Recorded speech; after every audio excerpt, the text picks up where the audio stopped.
தொட்டாலும் தொட்டேனே நாலு புள்ள தொட்டேனே தொட்டாலும் தொட்டேனே நாலு புள்ள தொட்டேனே ஒரு முள்ள கூட எனக்கு சோறு ஓடல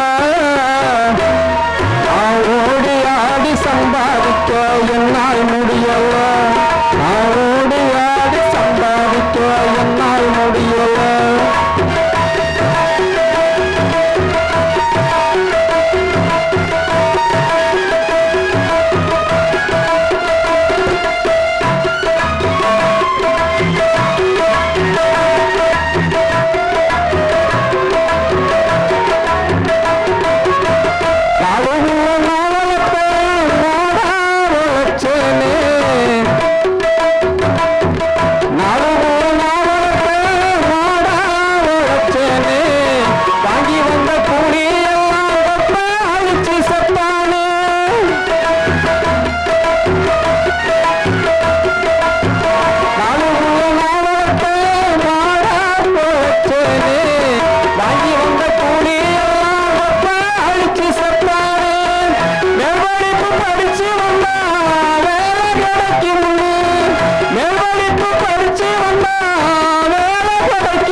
இப்ப கண்ட இடத்துல கையேந்தி பிச்சை எடுப்பேனாம் இப்ப கண்ட இடத்துல கையேந்தி பிச்சை எடுப்பேனாம் தொட்டாலும் தொட்டேனே நாலு புள்ள தொட்டேனே தொட்டாலும் தொட்டேனே நாலு புள்ள தொட்டேனே ஒரு புள்ள கூட எனக்கு சோறு ஓடல நான் ஓடி ஆடி சம்பாதிக்க என்னால் முடியல நான் ஓடி ஆடி சம்பாதிக்க என்னால் முடியல நான் ஓடி ஆடி சம்பாதிக்க என்னால் முடியல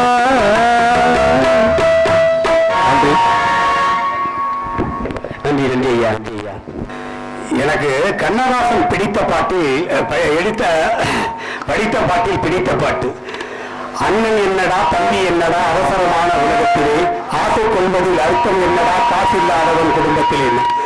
அந்த வேடம் ஒவ்வொன்றுமே என் வாழ்க்கைக்கு ஒப்பிட்டது. பெட்டை கோழியை கட்டும் சேவலை கட்டி வைத்தவன் யாரடா, அதை 8 குஞ்சுகள் பெற்ற போதிலும் சோறு போட்டவன் யாரடா, வளர்ந்த குஞ்சுகள் பிரிந்த போதிலும் வருந்தவில்லையே தாயடா, அந்த நிலைக்கும் தள்ளப்பட்டவன் நான். வாழ நாளிலே கூட்டம் கூட்டமாய் வந்து சேருவான் பாரடா, கை வறண்ட வீட்டிலே உடைந்த பானையை மதித்து வந்தவன் யாரடா, உடைந்த பானையை மதித்து வந்தவன் யாருன்னு அந்த நிலையிலும் தள்ளப்பட்டவன் நான். பதக்கும் நெஞ்சிலே அணைக்கும் யாவரும் அண்ணன் தம்பிகள் தானடா.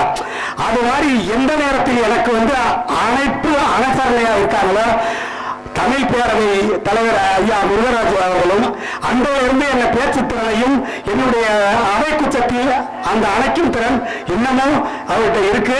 அதனால அனுசரணை இருக்கா. அதே பிறகு அண்ணன் அவர்களும் நாங்கள் அரசியலோ கொள்கையோ பற்றி அல்ல, குடும்பத்தின் சார்ந்து எங்கேயும் ஒருத்தராக அண்ணன் மணியரசன் நாங்கள் பயணிச்சுட்டு இருக்கோம். பதைக்கும் நெஞ்சிலே அழைக்கும் யாவரும் அண்ணன் தம்பிகள் தானடா. அந்த பதைக்கு நான் பதைத்துக் கொண்டு இருக்க நேரத்தில் ஒவ்வொரு நேரத்திலும் அழைத்துக் கொண்டிருக்கின்ற இது ஒரு தலைமையில உள்ள ஒரு அன்பு வேற யாருக்கும் கிட்டாது என்று நான் மட்டுமே எனக்கு கிடைத்தது என்று சொல்லி அந்த பாடலையும் ஐயா மோகன்ராஜ் அவர்கள் உங்களிடம் பாடுவார். அண்ணன் என்னடா தம்பி என்னடா அவசரமா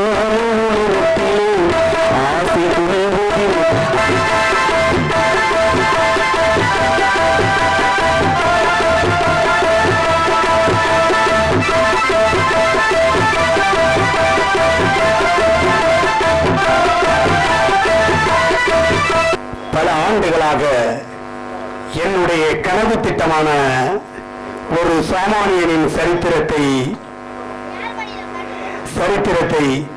இங்கே அதை அமைத்து அந்த சாமானியன் என்றால் என்ன, ஒரு சாதாரண ஒரு குடிமகன், சாதாரண ஒரு மனிதன், அவனுக்கு ஒரு வரலாறு, அப்படி என்ற ஒரு தெளிவான நான் ஒரு சாமானியனாகவே இருந்து அந்த சாமானியனின் வரலாற்றை இந்த தமிழ் மக்கள்கள் எல்லாமே அறிவதற்காக வேண்டி இந்த நிகழ்வை ஏற்படுத்தியுள்ளோம். ஆகையினால் அண்ணன் மணியரசன் அண்ணனை வரவழைத்து தமிழ் தேசிய பேரியக்கத்தினுடைய ஒருங்கிணைப்பாளர், உலகத்தமிழ் ஒருங்கிணைப்பாளர், தெய்வத்தமிழ் பேரவை ஒருங்கிணைப்பாளர், காவேரி மீட்புக்குழு ஒருங்கிணைப்பாளர், இப்படி பல்வேறு அமைப்புகளிலும் பல்வேறு தலைவர்களாகவும் பல்வேறு பிரச்சனைகளையும் பல்வேறு போராட்டங்களையும் அவர் 80 வயதில் தாண்டி கடந்து இன்றைக்கு எங்களுக்கு ஒரு பெரிய தூணா தமிழின் தலைமகனே என்று ஒரு பட்டத்தையும் நாங்கள் அவருக்கு கொடுக்க வேண்டும் என்று ஒரு எண்ணத்தோடு அந்த தலைமகனுக்கு என்னை பொறுத்தவரை அவர் பெரிய தலைமகன், அவருடைய சீடனாகவும் நண்பனாகவும் தோழனாகவும் அவருடைய குழந்தையாகவும் நான் இருக்கின்றேன் என்றால் அதற்கு மிகை என் இந்த பிறவியில் நான் பெரிய பாக்கியத்தை அடைந்து விட்டேன் என்று நான் சொல்ல முழு மனதோடு சொல்ல கடமைப்பட்டுள்ளேன். அவரை வருக வருக என்று அன்போடு அழைத்து இந்த விழாவினை சிறப்பிக்குமாறு வருக வருக என்று வரவேற்கிறோம். அதுபோல் என் அருமை நண்பர் ராஜு அவர்களும் அப்படித்தான். நான் முதலில் போகும்போது தமிழ் பேரவையில் உறுதிமொழி பேசிக் கொண்டு வந்தார். மலை போல் பொழிந்தார் என்று சொன்னார். அப்படித்தான் பொழிவார் என்றேன். அப்பதான் முதல் சந்திப்பு ராஜு அவர்களுக்கும் எனக்கும். அன்று முதல் அதிலிருந்து மறுமாசம் வாங்க என்று சொன்னார். அதிலிருந்து நான் அந்த தமிழ் பேரவைக்கு போனேன். அதிலிருந்து நாங்கள் எந்த ஒரு கண்ணில் ஒரு தூசிப்பட்டாலும் கலங்கப்படுமை என்றது போல் இன்னும் அவருடைய நட்பு தோழர் என்ற சிறப்பு பட்டமும் அவருக்கு நான் வழங்கினேன். இன்னும் இனிய தோழனாக இருக்கேன். அவரையும் வருக வருக என்று வரவேற்று விழாவினை சிறப்பிக்குமாறு கேட்டு இருக்கின்றேன். அதுபோல் அண்ணன் தென்போஸ்கவும் அப்படித்தான் நல்ல ஒரு சிறப்பான என்னுடைய நண்பராகவும் சிறப்பாக இருந்தவர். அதுபோல் உறுதிமொழியும் பல பட்டிமன்றத்திற்கு நான் அழைப்பு விடுத்திருக்கேன், வந்திருக்கிறார். அதன் பிறகு நானும் நடுவராக விட்டு இருக்கின்றேன். அவரையும் வருக வருக என்று வரவேற்கிறேன். அதுபோல் இங்கு உள்ள ஐயா தலைவர் பரமசிவன் அவர்களையும் சில கருத்துக்களில் நான் சொல்லும் போது செவிசாப்பார். அதுபோல் அவரையும் வருக வருக என்று வரவேற்றுகிறேன். அதுபோல் இங்கு அனைவரையும் என்னுடைய இதயம் கவர்ந்த இந்த நிகழ்ச்சியை நிறைவேற்ற மோகன்தாஸ், அவர் மகேந்திரன், அதுபோல் பிஜேபி சிவகுமாரன் நண்பராகவும் அவர் உறவாகவே கிடையாது, எனக்கு அரிய நண்பராகவும் இருந்தார். அவரையும் வருக வருக என்று வரவேற்கின்றேன். அதுபோல் அண்ணன் கராக்கு தங்கைவேல் அண்ணன், அவர் கராக்கு மாதிரி தான் இருப்பார், அன்பாகவும் இருப்பார் சமயத்தில். அதனால் அவரையும் வருக வருக என்று வரவேற்கின்றேன். அது மாதிரி பல்வேறு சரவணனும் ஒரு நிலைப்பாட்டில் நல்ல ஒரு நண்பர் தான். ரொம்ப ஒரு துல்லியமான எனக்கு ஒரு பிடித்த நண்பர். இதையா இருந்தாலும் மெதுவாக கையாளக்கூடியவர். அது மாதிரி அவரையும் வருக வருகை என்று வரவேற்கின்றேன். அதனுடைய அன்பரசன் என்று நாங்கள் கூப்பிடுறோமே, ரொம்ப சிறந்த என்னுடைய போனை எப்ப கண்டாலுமே அவர் மறுத்ததே கிடையாது. எந்த சூழலிலும் சரி, இந்த தேர்தல் பணி பாப்பா ஆற்றிய போது கூட உடனே ஒத்துழைத்து நமக்கு நல்கியவர். எந்த இதையும் போனை எடுக்காம இருந்ததில் எடுக்கலனாலும் மறுதான் சொல்வார். அவரையும் வருக வருகை என்று வரவேற்று சிறப்பிக்குமாறு கேட்கிறேன். சுப்பிரமணிய தோழர்களையும் வருகை என்றும் அவர் பாப்பாவோட வீட்டில் நின்ன செல்வமணி, என் குழந்தைக்கு சசிகலா ஜெயலலிதா சசிகலா என்று சீனிவாசன் என்று ஒரு சொன்னார். ரெண்டு பேருமே இணைப்பிரியா நண்பர்களாக இருப்பாங்க. அவங்களையும் மிக சிறப்பாக என் குழந்தைக்கு பாதுகாப்பாகவும் அதே மாதிரி புவனேஸ்வரி இரண்டு பேருமே 2 தூணா என் குழந்தைக்கு இருந்தாங்க. அங்கிருந்து அவங்க தொட்டியை அங்கிட்டு நத்தம் என்ற ஊரில் இருந்து வந்திருக்காங்க. அவங்களையும் வருகை என்று வரவேற்கின்றேன். அதுபோல் வருகின்ற பாலு மாப்பிள்ளை எப்பொழுதும் நம்ம மேலப்பட்டதாக இருப்பாரு, அவரையும் வருகை என்று வரவேற்கின்றேன். அது மாதிரி எண்ணற்ற நண்பர்கள் இங்கே இருக்கிறார்கள். ஒவ்வொருத்தரையும் நான் சொல்லிக் கொண்டு வந்த நாம் காலதாமதம் ஆகிவிடும். அண்ணனுக்கும் உடல்நிலையும் சரியில்லாமல் போய்விடும் என்பதற்காக வேண்டி கூறி அனைவரையும் வந்து சிறப்பித்த அவர்கள் அனைத்து பேருக்கும் அவர் பாதம் கொண்டு வணங்கி என்னுடைய செவிகளையும் என்னுடைய வரலாற்றையும் கேட்கும் அனைத்து நண்பர்களுக்கும் தோழர்களுக்கும் என் தமிழ் உறவுகளுக்கும் அனைவருக்கும் வருக வருக என்று வரவேற்று விழாவினை சிறப்பிக்குமாறு உங்களை அன்போடு கேட்டு அதனை தொடர்ந்து தலைமை தாங்கி இருக்கும் ராஜா அவர்கள் உங்களிடம் வருவார். வருக வருக என்று வரவேற்று முடிக்கின்றேன். வருக, வணக்கம். இப்பொழுது அறிஞர் முருகேசன் அவர்கள் இப்போ தலைமை பொறுப்பேற்று பேசுவார். சாகும் போதும் தமிழ் படித்து சாக வேண்டும். எங்கள் உடல் சாம்பல் தமிழ் மறந்து வேக வேண்டும். பாடையிலே பருத்தூரை சுற்றும் போது பைந்தமிழில் அல்லுவோசை கேட்க வேண்டும். ஓடையிலே என் சாம்பல் ஓடும் போது ஒன் தமிழே சலசலத்து ஓட வேண்டும் என அன்னை தமிழை வழங்கி அருமையான நிகழ்வு. ஏன்னா நம்ம முன்னோர்களை நாம் நினைத்து பார்க்க வேண்டும். அவர்கள் வாழ்ந்த வழியில் நாமும் வாழ வேண்டும், நமக்கு பின்னால் வருகின்ற சந்ததியினரும் வாழ வேண்டும் என ஒரு எடுத்துக்காட்டான நிகழ்வு. இந்த நிகழ்வை ஏற்பாடு செய்த அருமை சகோதரர் ராமலிங்கம் அவர்களுக்கு நான் நெஞ்சார்ந்த நன்றியை தெரிவித்துக் கொள்கிறேன். பண்புடையார் பண்பு உலகம் சொல்லுவார், திருக்குறளை சொல்லுவாங்க. பண்புடையார், பண்பு இருக்கிறவங்க, பண்புடையில்லை, பண்பு இருக்கிறவனாலதான் மனிதர்கிட்ட இந்த உலகம் நிலைத்திருக்கு அப்படின்பாங்க. அதே போல அவ்வாறு சொல்லுவாங்க, நெல்லுக்கு இறைத்த நீர் வாய்க்கால் ஒளியோடு பெண்ணுக்கும் வாங்கிய புசியுமாம் தொல்லுலகில் நல்லார் ஒருவர் உறவே அவர் பொருட்டு எல்லோருக்கும் பெய்யும் மழையும் சொல்லுவாங்க. மழை நல்லவர்கள் இருக்கிறனாலதான் இந்த நாட்டில் மழை பெய்யுது அப்படின்பாங்க. அதுபோல நமது தமிழ் மண்ணில் தமிழுக்காகவும் இந்த சமூகத்திற்காகவும் போராடி கொண்டிருக்கின்ற ஐயா மணியரசன் போன்ற பண்புடையார்கள் இந்த தமிழ்நாட்டில் இருப்பதனால்தான் மழை பொழிகிறது, இந்த மண் சிறப்பாக இருக்கிறது. அவரை வருக என வரவேற்கிறேன். அவருடன் வருகையில் வல்லவனுக்கு வாசியை போல நமது தமிழ் அம்மா லட்சுமி அம்மாள் அவர்கள் உண்மையிலேயே நமக்கு வீட்டில் வந்து ஒரு சுதந்திரம் இருந்தால் தாங்க நம்ம நிம்மதி இருந்தாலும் நம்ம வெளியில இந்த சமூகத்துக்காக போராட வேண்டும். அந்த பூவோடு சேர்ந்த நாரும் மறக்கும்பாங்க. அம்மா கூட லட்சுமி அம்மாள் கூட நூல்லாம் எழுதியிருக்கிறாங்க, புத்தகம்லாம் நிறைய எழுதியிருக்கிறாங்க. அவரையும் வருக என வரவேற்கிறேன்.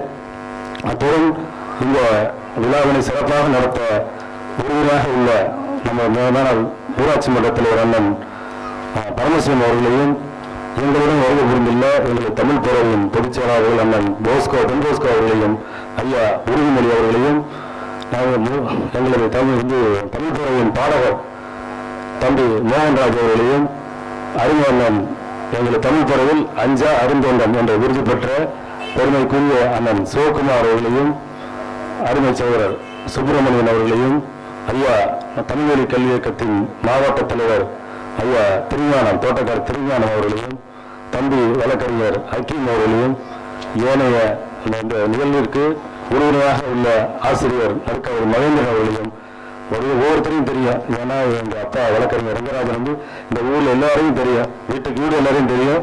அந்த வகையில் எனக்கும் உள்ள பயிற்சியா, அதனால எல்லாரையும் சொல்ல முடியல, காலம் கருதி அனைவரையும், அதாவது தாய்மாரெல்லாம் உட்காந்துருக்காங்க. உண்மையிலே தாய்மார்கள் இல்ல, தியாகிகள். ஏன் தியாகிகள் சொல்றோம் தெரியுமா உங்களுக்கு? அவங்கெல்லாம் வந்து சீரியலை விட்டுட்டு வந்து உட்காந்துருக்காங்க. சீரியலை தியாகம் பண்ணாலும் அவங்க தியாகிகள். அந்த தியாகிகளையும் அந்த பெரியவர்களையும் வணங்கி மேலின்னு இந்த சீரியல் சொன்னோன்னா எனக்கு ஞாபகம் வருது. எனக்கு உண்மையிலே டிவியில் பிடிச்சது விளம்பரம் தான். ஏன்னு கேட்குறீங்களா? விளம்பரம் வரும்போது நமக்கு சோறு கிடைக்கும். பொண்டாட்டி அப்போ தான் ஃப்ரீயாக இருப்பா. சீரியலை பார்த்து நாடகத்தை பார்த்துட்டு இது விளம்பரம் வரப்போ டக்குன்னு சோறு வரும். அதனால நமக்கெல்லாம் பிடிச்சது, ஆம்பளைக்கு பிடிச்சது விளம்பரம் தான். அதுபோல இந்த நிகழ்வு வந்து சொல்ல முடியாது. அதாவது ஒரு நூல் சாமானியின் சரித்திரம்னு ஒரு நூல் எழுதியிருக்கிறாரு. எழுதுறதுக்கு சாதாரண விஷயம் இல்லைங்க. நம்ம வாயால சொல்லிட்டு போயிடலாம். சொல்லுவது யாருக்கும் எழுதுன்னு சொன்னா சொல்லுவான், சொல்லிடலாம், அதை பண்ணிடுவோம், மலையை போய் கட்டிடுவோம் அப்படின்னு சொல்லலாம். எழுத்துல எழுதுறப்ப நான் வாயில சொன்னதை நம்ம இல்லைன்னு சொல்லிடலாம். நான் சொல்லல, எப்போ சொன்னேன் அப்படின்னு மறுத்து பேசிடலாம். ஆனா எழுதிட்டோம்னா அது பதிவாயிடும். நம்ம என்ன நினைப்போம், தப்பா எழுதிடுவோமோ அப்படின்னு ஒரு பயம் இருக்கும், அச்சம் இருக்கும். அந்த அச்சத்தினாலே நிறைய பேர் பெரிய படிச்சவங்க, முனைவர் பட்டம் பெற்றவங்க எழுதுறது கிடையாது, எழுதுறதுக்கு பயப்படுவாங்க. ஆனா ஒரு நூலை எழுதியிருக்காருன்னா உண்மையிலே அவர் நம்ம ராமலிங்கோடு ஏற்கனவே ஒரு நூல் எழுதியிருக்கிறாரு. அதுபோல அவருக்கு நமது தமிழ் துறையின் சார்பாகவும் தமிழ் சார்ந்தவர்களின் சார்பாகவும் நான் எனது பாராட்டுகளை தெரிவித்துக் கொள்கின்றேன். யாமறிந்த மொழியிலே தமிழ் மொழி போல் எங்காவது எங்கும் காணும்னு சொல்லிடுறான் பாரதியார். அதை விட என்னன்னா, சொல்லில் ஊரு தமிழ் சொல்லு, அதை தொழுந்து படித்தேடி பாப்பா சொல். இப்ப அண்ணன் நான் சொன்னேன், நல்லா ஒரு மழை பெய்யணும்னா ராமலிங்கம் பாக்குறாரு, மழையெல்லாம் பெஞ்சிடாரு, ஐயா வந்திருக்கிறாங்களே, நல்லா ஒரு வந்திருக்காங்களே, மழை பெஞ்சிட போயினாரு. மழை பெய்யாது, சொல் மழை தான் இங்க பெய்ய போகுது. அதனால நீங்க கவலைப்பட வேண்டாம். அதுபோல சொல்லில் இருந்து தமிழ் சொல்லு. அந்த தமிழ் வந்து பாரம்பரிய 20,000 ஆண்டுகளுக்கு முற்பட்டதுங்கிறான். இப்ப புத்தகம் எழுதுறோம். வள்ளுவர் யாராவது நமக்கு தெரியுமா? பார்த்துருக்கோமா? அவர் கருப்பா இருக்காரா, சிவப்பா இருப்பாரா, உயரமா இருப்பாரா, குட்டையா இருப்பாரா, குருடா இருப்பாரா, எப்படின்னே தெரியாது. ஆனா திருக்குறளை வந்து நம்ம படிக்கிறோம். அவர் எழுதின திருக்குறள் தான் நிலைத்திருக்கு, ஆள தெரியாது. அதுபோன்று ஒரு நூல் எழுதினாக்க பிற்காலத்தில் நம்ம சந்ததியினர் வந்து ஆகா நம்ம முன்னோர் எழுதியிருக்கிறாங்க இந்த நூலை அப்படின்னு சொல்லி அது பேசும். நம்ம வரலாற்றை, நம்ம குடும்ப வரலாற்றை அந்த புத்தகம் பேசும். புத்தகம்னு ஒருத்தர் சொன்னார், புத்தகம் வாங்குவோம், நானும் நிறைய புத்தகம் வாங்குவேன், நிறைய பேர் வாங்க. புத்தகங்களை எரிப்பதை விட வன்முறை, புத்தகங்களை எரிக்கிறது ஒரு வன்முறையான செயல். அதை விட வன்முறை என்னன்னா அதை வாங்கி படிக்காம வச்சிருக்கிறது தான். வீட்டில் சும்மா அலமாரியில் வந்து படிக்காம வச்சிருக்கேன் பாருங்க, அதுதான். புத்தகம் வாங்கினா அதை படிக்கணும். ஐயா கூட பார்த்தா எல்லாத்தையும் இதை நோட் பண்ணிருக்காரு. ஐயா புத்தகத்தை பேட்டரை பார்த்தா அது முக்கியமான இதெல்லாம் நம்ம வந்து அதை கோடிட்டு வைக்கணும். நம்ம அடிக்கடி பார்க்கறதுக்கு படிச்சு பார்க்கறது கோடிட்டு வைக்கணும். படைப்பாளி நம்ம நினைக்கிறோம் சாதாரண விஷயம் இல்லை. ஒரு படைப்பாளி சாதாரண மனுஷனுக்கு என்ன வித்தியாசம்? ஒரே ஒரு படைப்பாளி. இப்போ யாரு? ராமலிங்கம் படைப்பாளி. ஒரு புத்தகம் எழுதுறாரு, கவிதை எழுதுறாரு, அவர் ஒரு படைப்பாளி. நாம வந்து சாதாரண எழுதாம நம்ம படிக்கிறவங்க மட்டும்தான். நமக்கு அவருக்கு என்ன வித்தியாசம் அப்படின்னு பார்த்தீங்கன்னா, நம்ம ஒரு பேருந்துல போவோம், பிள்ளைங்க சின்ன பசங்கள்லாம் வெள்ளி பிஞ்சு வைப்பாங்க, பார்த்துருப்பீங்க. நம்ம பார்த்துட்டு வெள்ளி பிஞ்சு 10 ரூபாய் கொடுப்பா, 20 ரூபாய்க்கு கொடுப்பா அப்படிம்போம். அதே ராமலிங்கம் போன்ற ஒரு கவிஞன் பார்த்தாங்க என்ன ஆகுனா, வெள்ளரி பிஞ்சுகள் இருக்கின்றன அப்படின்னா ஒரே லைன்ல பாருங்க, ஒரே வரியில வெள்ளரி பிஞ்சுகள் சின்ன குழந்தைங்க விற்கிறாங்க அப்படின்னு ஒரு கவிதையில அந்த, அதாவது கவிதைன்னாக்கா அந்த சமுதாயத்தை புரட்டி போடணும். புத்தகத்தை நம்ம எப்ப புரட்டி பார்க்கிறோமோ அதுல படிக்கிற கருத்துக்கள்லாம் நம்மளை புரட்டணும், சமுதாயத்தை புரட்டி போடணும்னு சொல்லலாம். அடுத்ததாக அண்ணன் தென்போஸ்கோ அவர்கள் பேசுவார்கள். எங்கள் வாழ்வும் எங்கள் வளமும் மங்காத தமிழ் என்று சங்கே முழங்கு. சிறப்புமிகு இந்த கூட்டத்தின் சிறப்பு விருந்தினராக வருகை தந்திருக்கின்ற அருமையண்ணன் மணியரசன் அவர்களே, தலைமையேற்று தாங்கி கொண்டிருக்கின்ற அருமை நண்பர் வழக்கறிஞர் ராஜ் அவர்களே, இந்த விழாவின் கதாநாயகன் ஒரு சாமானியனின் சரித்திரம் என்ற நூலை எழுதி ஒரு வரலாறு படைத்து அமர்ந்திருக்கின்ற அருமை சகோதரர் துரை ராமலிங்கம் அவர்களே, மற்றும் இங்கு மேடையில் அமர்ந்திருக்கின்ற சான்றோர் பெருமக்களே, இங்கு வருகை தந்திருக்கின்ற அருமை சகோதரர்களே, உங்கள் அனைவருக்கும் எனது பணிவான வணக்கத்தை தெரிவித்துக் கொள்கின்றேன். சாதாரணமாக அந்த மைக்கை பிடிச்சி பேசுறதுங்கிறது நம்ம திருவையாறு தமிழ் பேரவையின் இணைந்ததுனால தான் இந்த அளவுக்கு எல்லாருமே சாதாரணமாக அந்த பேச்சாற்றல் வரக்கூடிய ஒரு ஆற்றலை உருவாக்கியது திருவையாறு தமிழ் பேரவை. இதில் நாங்கள் நண்பர்கள்லாம் கவியரங்கம், கருத்தரங்கம், பட்டிமன்றம் ரொம்ப ரொம்ப கடுமையாக இருக்கும். பட்டிமன்றம்லாம் கேட்கும்போது நகைச்சுவையாகவும் இருக்கும், அதே போல் அந்த ஒரு கருத்துக்கள் பதிவு செய்யும்போது அருமையாக இருக்கும். நல்ல அருமையான பேச்சாளர், சிறந்த இன்னைக்கு ஒரு எழுத்த ஆசிரியராக இருக்கிறான்னு சொன்னால் அருமை சகோதரர் ராஜு சொல்லும்போது ஒரு கருத்தை சொன்னார். எல்லாரும் எழுத்தாளராகலாம், நம்ம மேலே நம்பிக்கை இருக்கணும், நம்மளுடைய அனுபவங்களை எழுதலாம், நம்ம மேலே நம்பிக்கை இருக்கணும், நம்மளால் முடியும் அப்படின்னு நினைக்கிறேன். ஒரே ஒரு சம்பவத்தை பற்றி, ஒரு புராண சம்பவத்தை மட்டும் ஒரு கூறிக்கொண்டு எனது உரையை நிறைவு செய்கின்றேன். சாதாரணமாக இந்துக்கள் மத்தியில் ஒரு காட்சியில் கங்கையில் மூழ்கினா எல்லாருக்கும் பாவம் போயிடும் அப்படின்னு சொல்லுவாங்க. அதான் உண்மை. காசியில் போய் மூழ்கினா பாவம்லாம் போயிடும் அப்படின்னு காசிக்கு போவாங்க. அப்படி போயிட்டு இருக்கும்போது கூட்டம் நிறைய இருக்குது. அப்போ மேலே இருந்து சிவபெருமானும் பார்வதியும் அமர்ந்து, என்ன கங்கையில் வந்து நிறைய பேர் குளிக்கிறாங்க, ஆனால் சொர்க்கத்துக்கு ரொம்ப குறைச்ச பேர் தானே வந்துக்கிட்டு இருக்கிறாங்க, அவ்வளோ பேரும் வள்ளியாங்க, என்ன காரணம் அப்படின்னு சொல்லி பார்வதி அம்மாள் கேட்குறாங்க சிவபெருமான்கிட்ட. ஒன்றும் இல்லை, உனக்கு நாளைக்கு இதற்கான விடை தெரியும் அப்படின்னு சொல்லிட்டு, நாளைக்கு கங்கை ஆற்றில் ஒரு சம்பவம் நடக்க போகுது, நீ நேரடியாக தெரிஞ்சுக்கலாம் அப்படின்னு சொல்கிறாரு.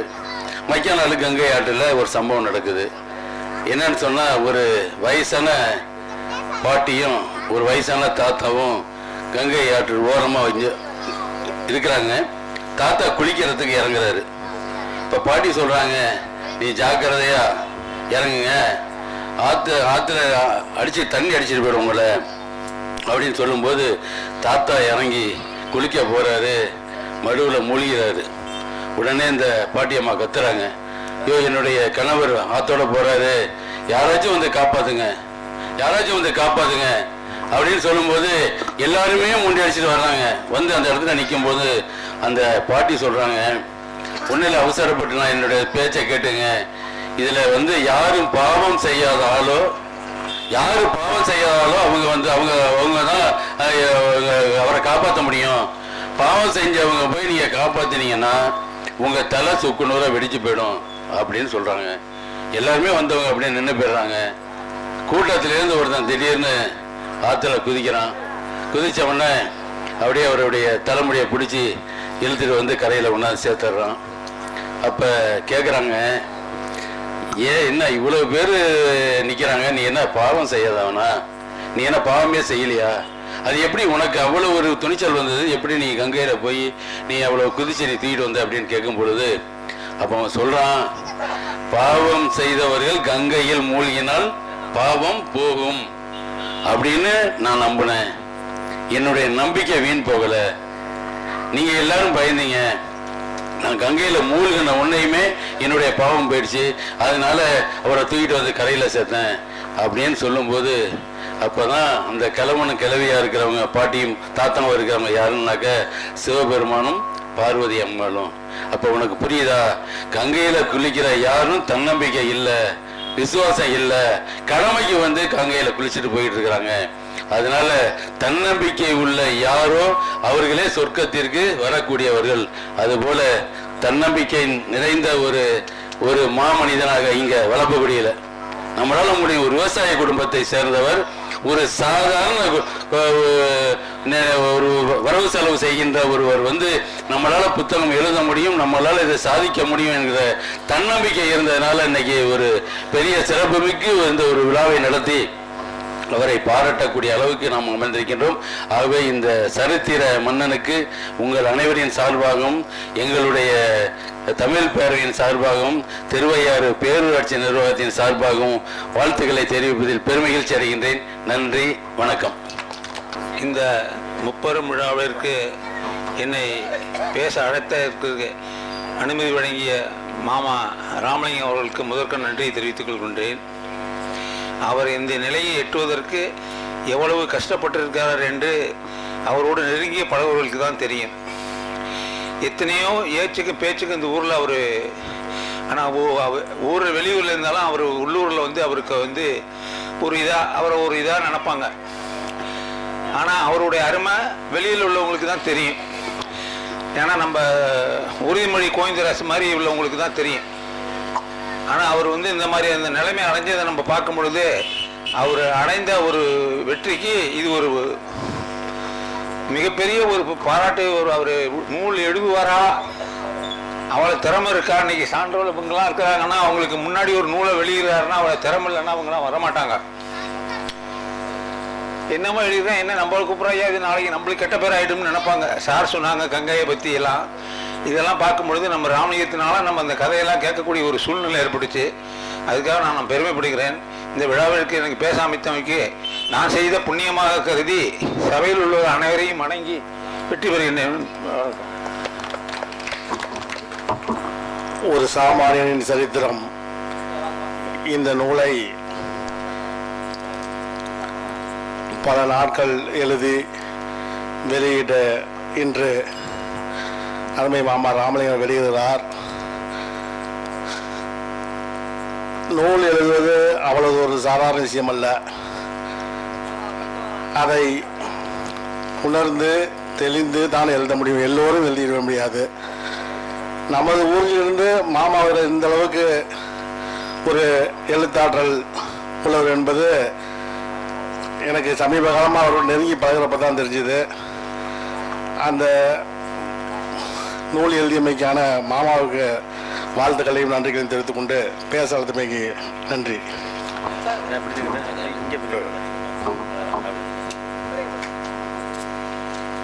பொதுவாக கவிஞர்னா, எழுத்தாளர்னா, பேச்சாளர்னா அவங்கள்ட்ட ஒரு கர்வம் இருக்கும். இகழ்ச்சியப்படுவார், புகழ்ச்சிக்கு ஆளாகுவாங்க, வறுமைக்கு ஆளாவாங்க. பல கவிஞர்கள், தமிழ்நாட்டில் உள்ள எழுத்தாளர்கள், மேடை பேச்சாளர்கள், கவிஞர்கள் அத்தனை பேருமே பல்வேறு கஷ்டத்தை தாங்கிதான் மேலே வர முடியும். அதே மாதிரி நம்மளுடைய ராமலிங்கம் வந்து இந்த முயற்சி வந்து பெரிய முயற்சி. நம்ம ஊர்ல ஒரு புக்கு எழுதி ஒரு நம்முடைய வாழ்வியல் சரித்திரத்தை மிக அழகா வடிவமைச்சிருக்காங்க. பாதி படிச்சாங்க, நாங்க கேட்டோம், நம்ம பாக்கிய படிக்கல. படிச்சிருந்தா நாங்க முழுமையான கருத்தை சொல்லலாம். இந்த நிகழ்ச்சிக்கு தமிழ் பேரியக்க தலைவர் பெரியவர் அண்ணன் மணியரசன் அவர்கள் வருகையிலிருந்து நூலை வெளியிட உள்ளார்கள்.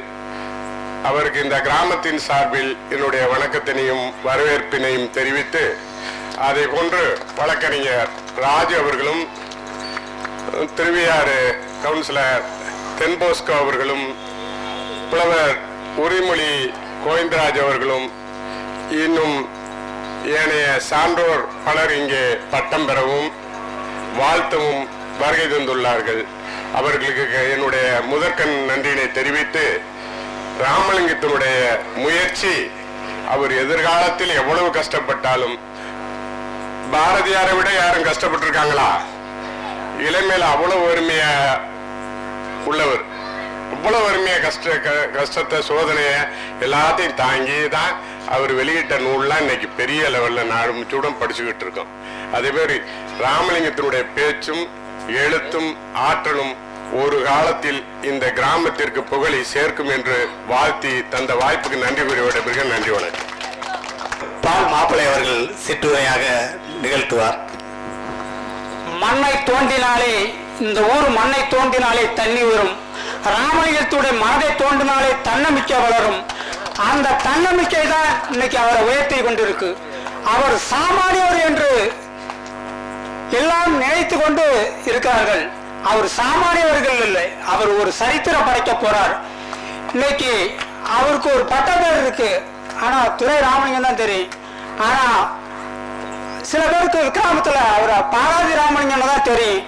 அவரை பாராதியா நினைத்தவர், ஆனா இன்னைக்கு அவருக்கு பாராட்டுகளை வைக்க வேண்டிய எல்லாரும் மகிழ்ச்சி அடைய, வளர்க்கக்கூடிய நம்ம மகிழ்ச்சி அடையணும். இந்த நூல்களை வெளியிடுவதற்காக தமிழ் தேசிய தலைவர் ஐயா மணியரசன் அவர்கள் இங்க வந்திருக்கிறது நமக்கு பெருமைக்குரியது.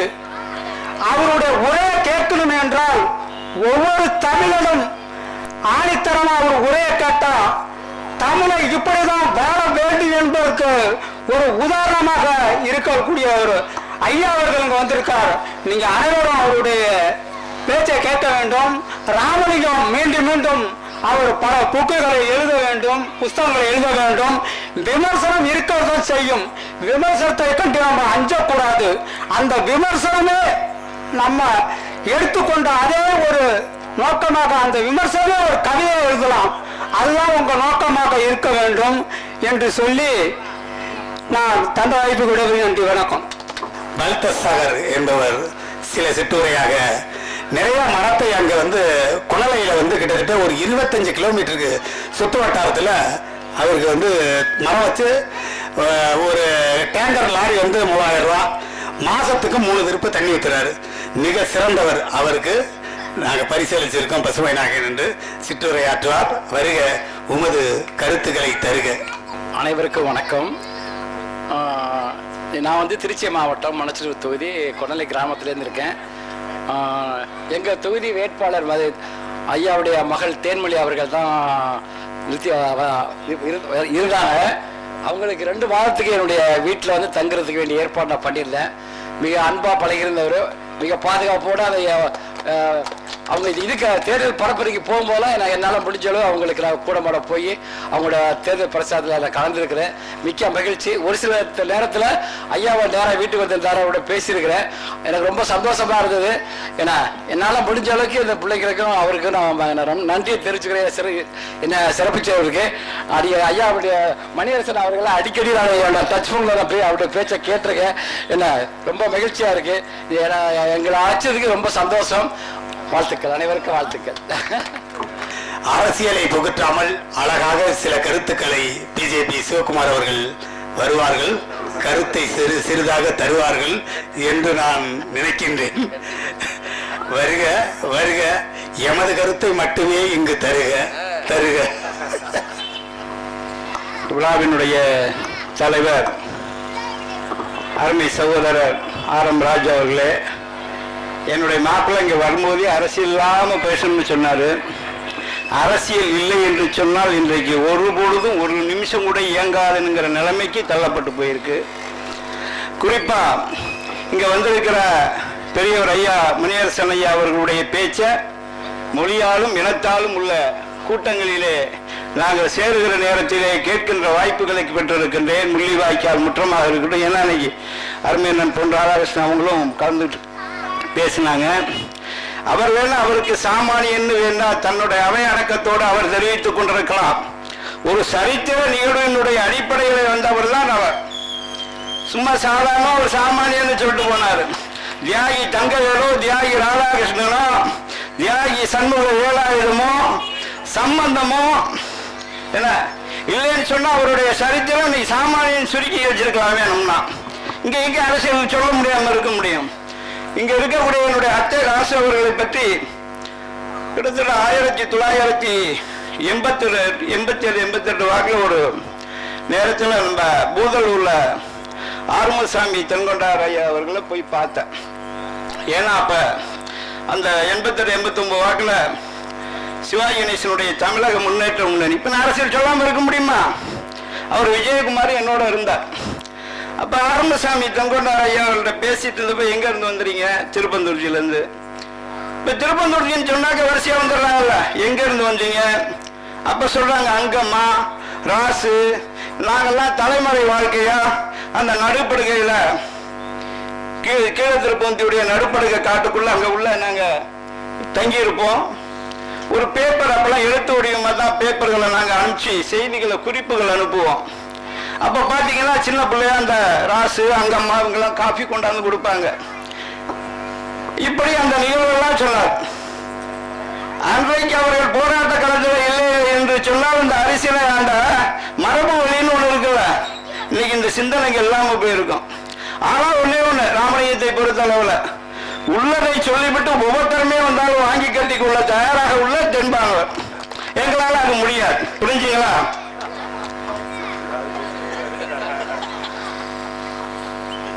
அதாவது பல கருத்துக்களுடைய சிந்தனை உள்ளவர்கள் பல இடங்கள்ல நம்ம ஒண்ணுக்குள்ள ஒண்ணு லிங்க் இருக்கும். ஆனாலும் கூட அவரவர்கள் சார்ந்த சமயத்தில் இப்ப நான் இருக்கிறேன். நான் ஒரு மாவட்ட தலைவரா பொறுப்பே இருக்கிற போது அன்னைக்கு என்னோட குருநாதர் இல கணேசன் இப்ப கவர்னரா இருக்கார் வந்தார். ஜேன்னு போட்டிருந்தேன்ல பார்த்தாரு. என்ன ஜே? அப்பா பேரு ஜீவானந்தம். எவ்வளவு நல்ல பேரு. அதே ஜேன்னு சுருக்கிட்ட கூட இன்று முதல் ஜீவா அந்த நோட்டை பத்திரமா வச்சிருக்கேன். ஜேன்னு போட்டது கிராஸ் பண்ணிட்டு ஜீவம். எவ்வளவு பெரிய தலைவர், எவ்வளவு பேர் உங்க அப்பாவுக்கு இருந்திருக்கு ஜீவானந்தம்னு. வர்ற நேரத்துல எங்க அப்பா இருக்கிறவரையும் ஒரு சில மணி நேரம் உட்காந்து பேசுவார். ஏன்னா அவ்வளவு சூழ்நிலைகள்.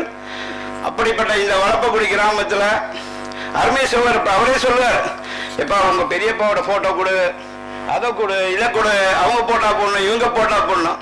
அதுக்கு ஒரு தூண்டல், அவருக்கு ஒரு எண்ணம், அந்த வழியில் ஒரு தைரியம், ஒரு பத்திரிகை செய்தியாக தன்னுடைய எண்ணங்களை பதிவுகளை வெளியிட வேண்டும் என்கிற ஒரு தைரியத்தை பாராட்டியாக வேண்டும். அவருடைய பணி சிறக்க வேண்டும். அதனால அரசியல் இல்லாமல் எதுவும் இல்லை. இன்னைக்கு ஐயா இருக்காங்களா, மக்களுக்கு போராடுகிறது ஒரு களத்துக்கு வந்தா ஒரு அமைப்பு, அந்த அமைப்பு ரீதியாக வருகிற போது அவர்கிட்ட உள்ள விஷயம் என்னன்னா, ஒரு காலத்துல பகுத்தறிவாளம்னாரு, கருப்பை போட்ட நாளை கிண்டலா பேசுவேன். அப்புறம் கொஞ்சம் சிவப்பு கொஞ்ச நாள் இருந்துச்சு. ஒரு காலகட்டத்தில் இப்ப சொன்னார் 3 வரணுமா 2 வரணுமான்னு நான் கடைசியா அப்புறம் அடுத்து இப்ப பச்சை இருக்கு அக்ரிகல்ச்சருக்கு வந்தாச்சு. முடிஞ்சுங்களா? அப்படி எதுவா இருந்தாலும் அவர் துணிச்சல், எது எப்படியோ அவருடைய பணி துணிவு எழுத்து ஆற்றலுக்கு சிறக்க வேண்டும் என கேட்டுக்கொண்டு தந்த வாய்ப்புக்கு நன்றி கூறி விடைபெறுகிறேன். நன்றி, வணக்கம். அன்னை பாரதம். சிறப்பாக டிஎன்ஏங்கிறத தூண்டி விட்டுட்டு மாப்பிள்ள போனாரு. ஆனா அந்த டிஎன்ஏல அவரும் இருக்காருல்ல, இங்க டிஎன்ஏ தானே அப்படிங்கிறதுனால அதனால சிறப்பா சொன்னார். பிரிட்டிஷ் ஏகாதிபத்தியத்தை ஏற்றதிலிருந்து அப்பிலிருந்து வன்முறையாக தீவிரமாக இருந்தது. ஒரு நேரத்தில் பேசும்போது எங்க தாத்தாவிடம் நிகர் இல்லாம பேசினாராம். நாங்க எண்ணி எண்ணி கொடுத்து சட்டம் கத்துக்கிட்டேன், எங்ககிட்டவே பேசுகிறாங்க என்று காவல்துறை சொல்லியிருக்கு. நான் எண்ணாமல் கொடுத்து சட்டம் கத்துக்கிட்டேன்னாரா எங்க தாத்தா. அந்த பாரம்பரியங்கள் இருக்கு. அதே மாதிரி அந்த இது இன்னமும் அதுதான் மாப்பிள்ள சொன்ன மாதிரி உண்மையை சொல்லிவிட்டு அப்படியெல்லாம் சில பிரச்சனைகளை சந்திக்கிறது ஒன்றுதான். அதனால சிறப்பான ஒரு கருத்து தான். அதனால நான் திராவிட கழகத்திலிருந்து ஆரம்ப காலத்தில் அதுல இருந்தேன். அதனுடைய விலகி அதற்கப்புறம் திராவிட முன்னேற்ற கழகத்தில், அவனை கடந்து அதுக்கப்புறம் பிஜேபியிலையும் கொஞ்ச நாள் இருந்தேன். அவனை கடந்து மாப்பிள்ளையோட கொஞ்ச நாள் பயணிச்சேன். நினைச்சேன். அதனை கடந்து நாம யாரு, நம்ம என்ன அப்படின்னு வினாவும் போது நான் தமிழ் பற்றாளன், இதுல கம்யூனிஸ்ட் மார்க்சிய சிந்தனையில இருந்தேன். அப்ப ஜீவகுமார் கேட்டார், நீங்க நமக்கு வர்றதுக்கு முன்னாடி கவிஞரை நீங்க எந்த கட்சியில இருந்தீங்கன்னா திமுகவில் இருந்தேன். காரணம், அவருடைய சங்க இலக்கியங்கள் எனக்கு பிடிக்கும், அதனால இருந்தேன். தமிழ் என்பதனால் சற்று நல்லா சிந்தித்து பார்க்க வேண்டும். தமிழ் என்பதனால் இருந்தேன். அவனை கடந்து அடுத்த இடத்துக்கு வரும்போது அண்ணன் சந்திப்பு வந்து செந்தலையில ஒரு பலதரப்பு விழாவில் நான் சந்திச்சேன். அப்ப அந்த பாரம்பரியங்களை பத்தி நான் சொல்லிட்டு வரும்போது அண்ணனும் அரியூர் அண்ணனும் 2 பேர்த்தையும் அந்த இடத்துல சந்திச்சேன். அப்ப திராவிடம் என்றால் என்ன, தமிழ் என்றால் என்ன, திராவிடம் வேறு தமிழ் வேறு என்னன்னு, அதை தாண்டி நான் தமிழனாகவே நிற்கின்றேன், தமிழாகவே இருக்கின்றேன். அதனால அரசியலுக்குள் நான் போக விரும்பவில்லை. அதை கடந்துதான் வந்த தாயிடம் இருந்தோம், அதற்கு விடம் தந்தையிடம் இருந்தோம், அதற்கு விட ஒரு மங்கையிடம் இருந்தோம், அதற்கு விடம் மகனோட வாழ்க்கை நடத்தினோம், அதற்கு பிற்பாடு ஒரு ஊன்றுகோளோடு நடந்தோம்ங்கிறது மாதிரிதான் நமது கருத்து. அதனுடைய சிற்றுரையாக ஐயா தங்கவேல் அவர்கள் ஒரு சில கருத்துக்களை சொல்லி அரசியலை புகுற்றாமல் பேச வேண்டும், அழகாக பேச வேண்டும் என்று கூறி அழைக்கிது அவை. வருக, உமது கருத்தை தருக. ஐயாவுக்கு திராவிட கழகத்து சார்பாக ஐயாவுக்கு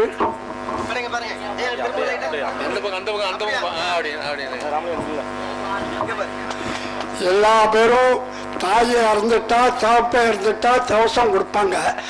தம்பி ராமலிங்கம் நினைவு நாள் கொண்டாடுறார். இந்த மேடையில் எல்லாரும் ஏன் நினைவு நாள் கொண்டாடினாக்கா அங்க பாப்பான்ட்ட போய் கொடுத்துவிட்டு ஏமாந்துக்கிட்டு வராம இந்த மாதிரி ஒரு தாய்க்கு நினைவு நாள் கொண்டாடுங்கன்னு சொன்னாங்க. அதனால அந்த நினைவு நாள்னு பாப்பானுக்கு போக கூடாதுன்னு சொன்னது தந்தை பெரியார். நீ மனிதனா இரு, நீ பகுத்தறியோட இரு, நீ சிந்தனையோட இருன்னு சொன்னது தந்தை பெரியார். பெரியார் எங்க போனாலும் புக்கு எழுதுவார்.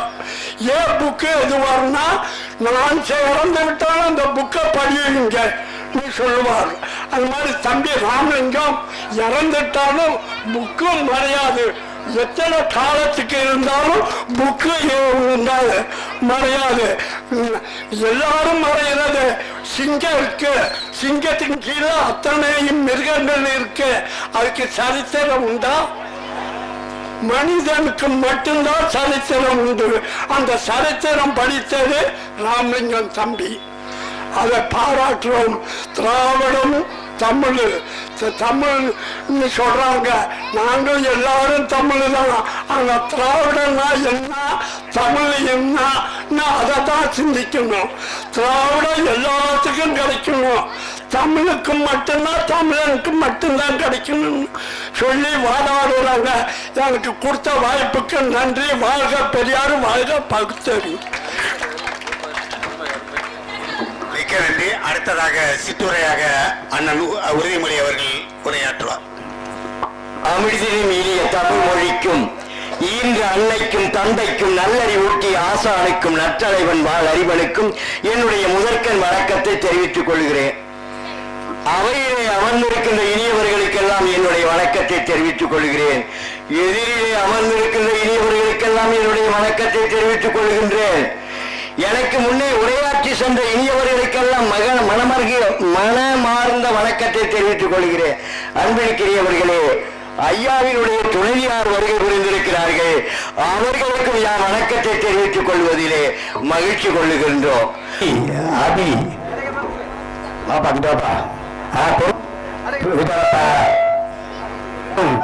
நீங்க சிறப்பா நடுவராக வீட்டு இருந்தீங்களாவே எல்லா உலகம் பூரா பரவிட்டு இருக்கு. கிட்டத்தட்ட 3-4 பேருக்கு வீட்டுக்கே வந்து பாப்பாவை பட்டமளிப்பு விழா. முதலில் தாயை வணங்க வேண்டும் என்பதற்காக வேண்டி அந்த தாய்க்கு அண்ணன் அவர்கள் ராஜு அவர்களும் சேர்ந்து இந்த அரங்கத்தில் இருக்க அத்தனை பேரும் அவர்களுக்கு சிவகாமி அம்மாவுக்கு அம்மாவை வணங்கி மற்றவர்களுக்கு கொடுப்போம் என்று அவங்களுக்கு அமுத சுரப்பி விருது அவங்க பல்வேறு காலகட்டங்களில் கிட்டத்தட்ட டெய்லி 50 to 100 பேருக்கு உணவு அளித்து மிக சிறப்பாக பணியாற்றி கொண்டு இருக்கின்றார். வள்ளலார் மடம் வைத்துக் கொண்டு அவர்கள் அந்த அமுத சுரப்பி நீடித்து, இதற்கு ஒரு சின்ன கதைகளே உண்டு. என்னன்னு கேட்டீங்கன்னா, ஒரு 8 பேர் இறந்துட்டாங்க திருப்பந்தத்தில். 8 பேர் இந்த ஆக்சிடென்ட்ல இறந்தப்ப நான் சொன்னேன், எப்பா இங்க தர்மங்கள் நிறைய அழிந்து விட்டது, அதர்மங்கள் நீடிக்குது, எல்லாம் சேர்ந்து உணவு வழங்குங்க அப்படின்னு சொன்னேன். அப்ப அந்த பிரேதங்கள் எரியும் போது என் இதயங்கள் குமுறிச்சு. அப்படியே அதன்போது பார்த்துட்டு சொன்னேன், தர்மங்கள் இருக்கணும்ப்பா அப்படின்னு. அதுக்கப்புறம் சில காலங்கள் கடந்து பார்த்தா அம்மாவை மார்ச்சரில் தூக்கி போட்டிருந்தாங்க. அதுல இருந்து என்னடா இது மார்ச்சரில் கடந்தவங்க உயிர் உடலை ஆடுகிறதுன்னு சொல்லி தூக்கிட்டு வந்து மறுபடியும் அதுல பார்க்கும்போது உயிர் இருந்துச்சு. நான் என்ன வார்த்தை சொன்னேனோ, ஆனா நான் கடவுள் இல்லை, பெரிய ஞானி இல்லை, முனிவர் இல்லை, அந்த வார்த்தைக்கு ஒரு உயிரோட்டம் இருந்துச்சுன்னா எனக்கு விட்டே உடம்பு சிலுக்குது. அந்த வார்த்தைக்கு உயிரோட்டம் இருந்துச்சுன்னா அந்த அம்மையாரே இன்னைக்கு அன்னம் விட்டுக்கிட்டு இருக்காங்க. நானும் உயிர் பசியாக இருக்கின்றேன். அதனால் அவங்களுக்கு அமுத சுரப்பி என்கின்ற என்றென்றும் அது வற்றாத சுரப்பியாக இருக்க வேண்டும் என்று இந்த விருதுகளை ஐயா அவர்கள் வழங்கி வாழ்த்துவார்கள்.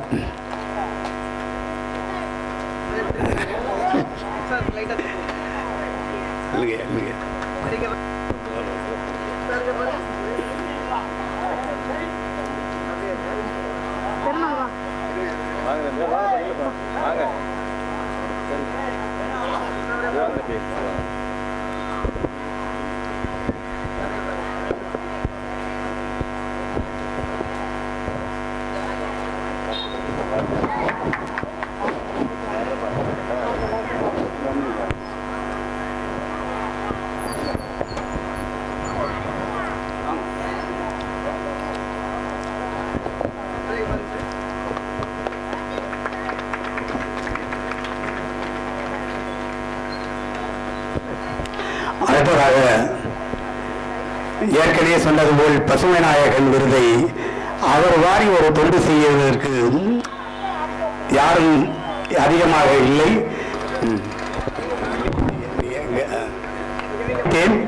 இலக்கியமே தெரியாத எனக்கு இலக்கிய தட்டுக்கு பாராட்டி இந்த பட்டத்தை வழங்குகிறோம்.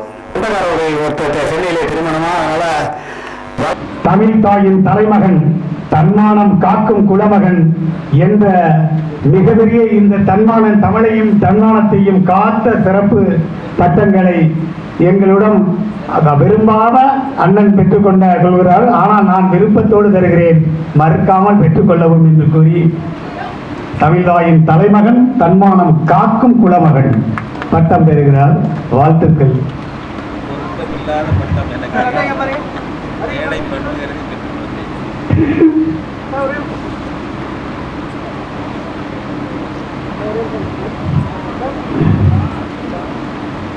அண்ணன் மணியரசன் அவர்கள் வாழ்த்துரை வழங்க இருக்கின்றார்.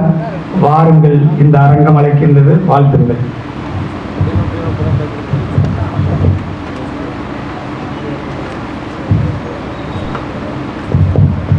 நம்முடைய அன்பிற்கும் மதிப்பிற்கும் உரிய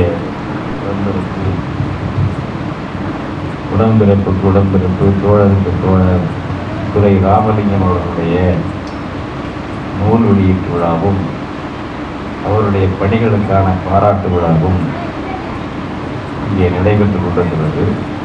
இந்த விழாவுக்கு மிக பொருத்தமான ஒருவரை தலைவராக போட்டிருக்கிறார்கள். அதனால் ஐயா ராஜி என்றெல்லாம் சொல்கிறீர்கள்.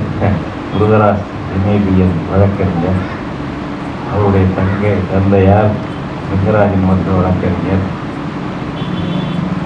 நல்ல பண்பாளராக ஒரு ஜென்டில்மேன் அப்படின்னு சொன்னால் எப்படி இருப்பாரோ அப்படி இருப்பார் லிங்கராஜன் அவர்கள்.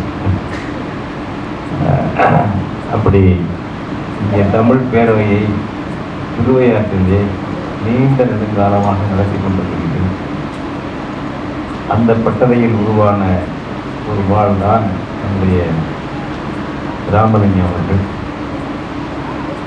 இவ்வளவு விடாப்படியாக இந்த தமிழ் பேரவை செஞ்சு இங்கே நம்ம நண்பர் வந்தார், பாரதியார் பாரதி பேரவை அவர்களும் சரி திருவையாற்றிலே தொடர்ந்து நடப்பது பெரிய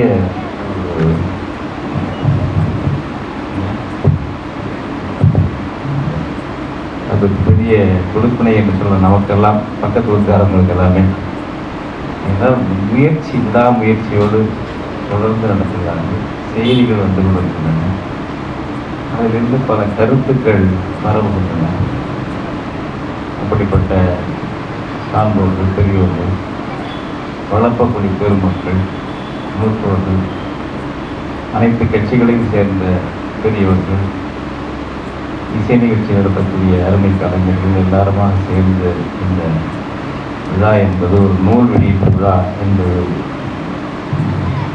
வெளியிலே தெரிந்தாலும் இது ஒரு பன்முக விழாவாக, ஒரு கலை விழாவாக, பல்வேறு பங்களிப்புகள் செய்வதற்கு பாராட்டும் வாழ்த்தும் சிறப்பு பட்டமும் வழங்கும் விழாவாக, கட்சி சார்பற்ற முறையில் பொதுநிலையில் அனைவரையும் இணைக்கக்கூடிய வகையில் வளப்பக்குடியில் இந்த விழா நடப்பது பெருமைக்குரியது. நான் சிவசாமி ஐயர் உயர்நிலைப் பள்ளியில் படித்தவன்.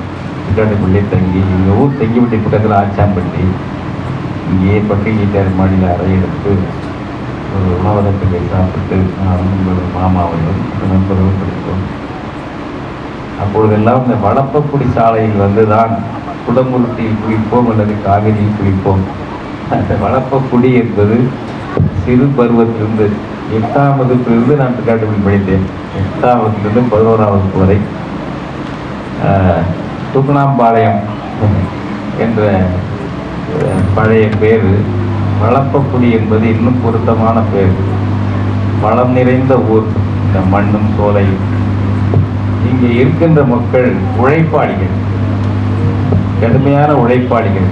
வேளாண்மை செய்வார்கள், காய்கறி உற்பத்தி செய்து வெளியே கொண்டு போய் விற்பனை செய்வார்கள். பல்வேறு வடிவங்களில் இங்கே நம்முடைய உழவு பெருமக்கள் உழைப்பாளிகளாக வாழக்கூடிய ஒரு ஊர் வளப்பக்குடி. வளமான குடி. வளமான குடி என்பது ஊர் மட்டுமல்ல, இங்கே வாழ்கின்ற மக்களும் வளமான குடிமக்கள், குடிகள் தான். ஏனென்றால் உழைப்பை நம்பி இருக்கக்கூடியவர்கள். அதற்கான வளமான மண் இங்கே அமைந்திருக்கிறது. ராமலிங்கம் அவர்களுடைய வாழ்க்கை வரலாறு என்பது நண்பர்களெல்லாம் குறிப்பிட்டது போல எப்பொழுதுமே அது ஊர் வரலாற்றோடு, அப்படி அவர்களுடைய மரபு வழி முன்னோர்களுடைய வரலாற்றோடு எல்லாம் இணைந்திருக்கும். ஒருவருடைய வரலாறு எழுதும்போது அவருடைய குடும்ப மரபு வழி வரலாறு, அந்த ஊர் வரலாறு எல்லாம் அது இணைந்திருக்கும். அப்படித்தான் இந்த நூலிலே ராமலிங்கம் அவர்கள் ஒரு சாமானியனின் சரித்திரம் என்ற இந்த நூலிலே ஊர் பற்றி, ஊர் சிறப்பு பற்றி எல்லாம் சொல்லுகிறார். இந்த சிறப்புகளை எல்லாம் படிக்கும் பொழுது ஒரு சிறப்பான நாளில் இந்த விழா நடப்பது நினைவுக்கு வந்தது. இன்றைக்கு வந்து வ.உ.சி. அவர்களுடைய பிறந்த நாள், 153வது ஆண்டு பிறந்த நாள் வ.உ.சி. உலகம் முழுக்க வ.உ.சியை பற்றி அறிந்தவர்கள் கொண்டாடுகிறார்கள். தமிழ்நாட்டுக்கு உரியவர் வ.உ. சிதம்பரனார் அவர்கள் இந்திய விடுதலை போராட்டத்தில் வெள்ளையனே வெளியேறு என்று முழங்கி அவனுக்கு அவனை வெளியேற்ற வேண்டும் என்பது மட்டுமில்லாமல் அவன் வணிக கொள்ளைதானே அளிக்க வந்தான். அந்த வணிக கொள்ளையை தடுப்பதற்கு நாமும் அறவழிப்பட்ட வணிகம் செய்ய வேண்டும் என்று கப்பல்கள் வாங்கி ஒரு கூட்டுறவு அமைப்பை உருவாக்கி கப்பல்கள் வாங்கி அவனுக்கு போட்டியாக தூத்துக்குடியில் இருந்து கொழும்பு வரை கப்பல் விட்டவன். இந்தியாவிலேயே முதலாக தொழிற்சங்கத்தை உருவாக்கி போராடி அவர்களுக்கு வெற்றியை ஈட்டி தந்தவர் வ.உ.சி. அவர்கள். கோரல் மில் என்று தூத்துக்குடியிலே இருந்த ஒரு நூற்பாலை, ஆயிரக்கணக்கான தொழிலாளிகள் வேலை பார்த்தார்கள். 7 நாளும் வேலை, விடுமுறை கிடையாது. போராடி விடுமுறையும் சம்பள உயர்வும் பெற்று தந்தவர் வ.உ.சி. 1905-6 வாக்கில் அமைக்கப்பட்ட தொழிற்சங்கம் 1908 போராடி வெற்றி பெற்றார்கள். இப்படி பல சாதனைகள் செய்த வ.உ.சி. அவர்களுடைய பிறந்த நாளில் இந்த நாளை நாங்கள் தமிழ் தேசிய பேரியத்தில் தாயக காப்பு நாள் என்று அழைக்கலாம் என்று சொல்வது.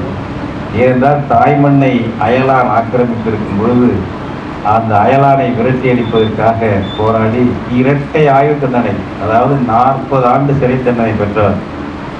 மேல்முறையீடு செய்து அது சில ஆண்டுகளாக குறைக்கப்பட்டு கடைசியில் 4½ ஆண்டு சிறையிலே இருந்து விடுதலையானார். அதன் பிறகு தமிழுக்கு ஆற்றிருக்கிற பங்கு கொஞ்சம் நஞ்சம் அல்ல. அப்படிப்பட்ட நாளிலே நம்முடைய தோழர் ராமலிங்கம் அவர்களுக்கு ஒரு பாராட்டு விழா, அவருடைய தன் வரலாற்று நூல் வெளியீட்டு விழா நடப்பது என்பது பொருத்தமானது. ஒவ்வொருவரும் அவர் என்ன பெரிய வரலாறு எழுதக்கூடிய அளவுக்கு என்ன செய்திருக்கிறார், ஒவ்வொருவரும் செய்திருக்கிறார்கள். நாம் எழுதுவதில்லை, சொல்லுவதில்லை, அவ்வளோதானே தவிர ஒவ்வொருவரிடமும் அருமையான அரிய செய்திகள் இருக்கின்றன, செயல்பாடுகள் இருக்கின்றன. அவற்றையெல்லாம் பதிவு செய்ய வேண்டும். கேரளாவிலே அந்த பழக்கம் இருக்கிறது என்கிறார்கள்.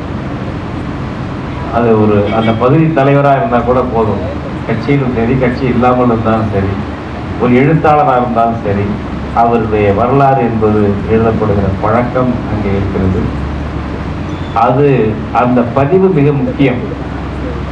இப்போ இங்கே பல பேர் தெரியாது, இந்த நூலில் எழுதியிருக்கிறதோட கம்யூனிஸ்ட் கட்சி தடை செய்யப்பட்டிருந்த காலத்தில் தான் இங்கே தலைமறைவாக ஜனசக்தி இதழை நடத்தியிருக்கிறார்கள். ஒரு அச்சு எந்திரத்தை எல்லாம் வைத்து திருப்பந்தூருக்கு நடத்திருக்கிறார்கள். அவங்க மாமா ராதா அவர்களை நான் சந்தித்து பழகி அந்த அனுபவங்களை எல்லாம் கேட்டிருக்கிறேன். ஆனால் இவருக்கு மாமா என்பது இப்போதுதான் தெரியும். அதுக்கு முன்னால் ஒரு 30 ஆண்டுகளுக்கு முன்பு, 30 ஆண்டுகளுக்கு மேலேயே திருப்பந்தூருக்கு வரும் பொழுது ராதா அவர்களை அறிமுகப்படுத்தினார்கள். அவரும் வாழ்க்கையோடு அன்போடு பழகுவார், பேசுவார். இப்போ நம்ம ஊரில் எவ்வளவு வரலாற்று நிகழ்வு நடந்திருக்கு. ராஜம்பா என்கிற அவர்களுடைய அம்மா, சின்ன பிள்ளை, ஒரு சின்ன சிறுமி, தலைமறைவாக இருக்கிற தலைவர்களுக்கு மணலி கந்தசாமிக்கு, அதுபோல பெரிய தகவலாம் வந்திருக்கார்கள். ஒரு ஏகே குமார் கூட வந்துதான் எழுதியிருக்கார் தோழர், இருக்கலாம். ஏனென்றால் தலைமறைவாக இருக்கிற ஒரு மாநில மையமாக இங்கே இருந்தது. அவங்களாம் இந்த பத்திரிகை அச்சடிக்கிறாங்க. திருப்பந்தூர் பகுதியில் இந்த பகுதியில் பத்திரிகை அச்சடித்து வெளியிடுகிறார்கள். அதில் பல தலைவர்கள் வந்திருப்பார்கள். அவர்களுக்கு போலீஸ் வேட்டையாடும் போது தேடும் பொழுது இவங்களெல்லாம் பிடிபடாமல் ஒரு பொண்ணு போய் உணவு கொடுத்துட்டு வருது அப்படின்னா அது துணிச்சலை பாராட்டணும். அது யாருக்கு? லட்சிய வீரர்களுக்கு.